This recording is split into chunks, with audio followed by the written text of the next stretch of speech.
ദക്ഷിണാഫ്രിക്കയിൽ ഉപേക്ഷിക്കപ്പെട്ട സ്വർണ്ണ ഖനിയിൽ 100ഓളം പേരെ മരിച്ച നിലയിൽ കണ്ടെത്തി. ഖനിയിൽ 500ലേറെ പേർ കുടുങ്ങിക്കിടക്കുന്നതായും റിപ്പോർട്ടുകൾ പുറത്തുവന്നു. വെള്ളിയാഴ്ചയും തിങ്കളാഴ്ചയുമായി ഖനിയിൽ നിന്ന് 18 മൃതദേഹങ്ങൾ പുറത്തെടുക്കുകയും 26 പേരെ രക്ഷിക്കുകയും ചെയ്തതായി അധികൃതർ അറിയിച്ചിരുന്നു.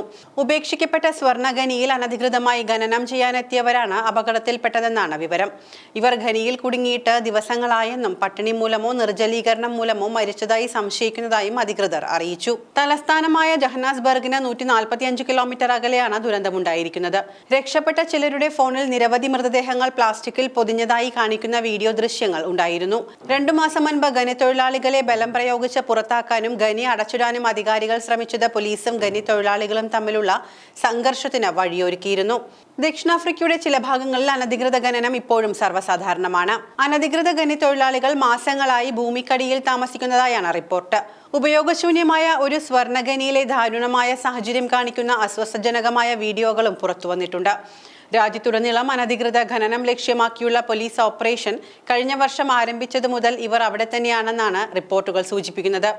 സമാസമാസ് എന്നറിയപ്പെടുന്ന വിഭാഗമാണ് കുടുങ്ങിക്കിടക്കുന്നത്. അനധികൃത ഖനി തൊഴിലാളികൾ കുറഞ്ഞത് 2 കിലോമീറ്റർ ഭൂമിക്കടിയിലുണ്ടെന്നാണ് കരുതപ്പെടുന്നത്.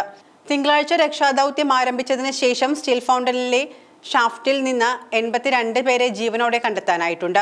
അതേസമയം 36 മൃതദേഹങ്ങളാണ് ഇപ്പോൾ വരെ പുറത്തെടുത്തിരിക്കുന്നത്.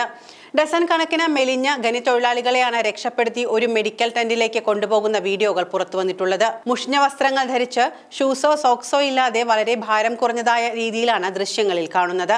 ഖനി തൊഴിലാളികളെ രക്ഷിക്കണമെന്ന് അധികാരികളോട് അഭ്യർത്ഥിക്കുന്ന പ്ലക്കാർഡുകളുമായി ബന്ധുക്കളും സമുദായ അംഗങ്ങളും ഖനന സ്ഥലത്ത് പ്രതിഷേധിക്കുകയാണ്.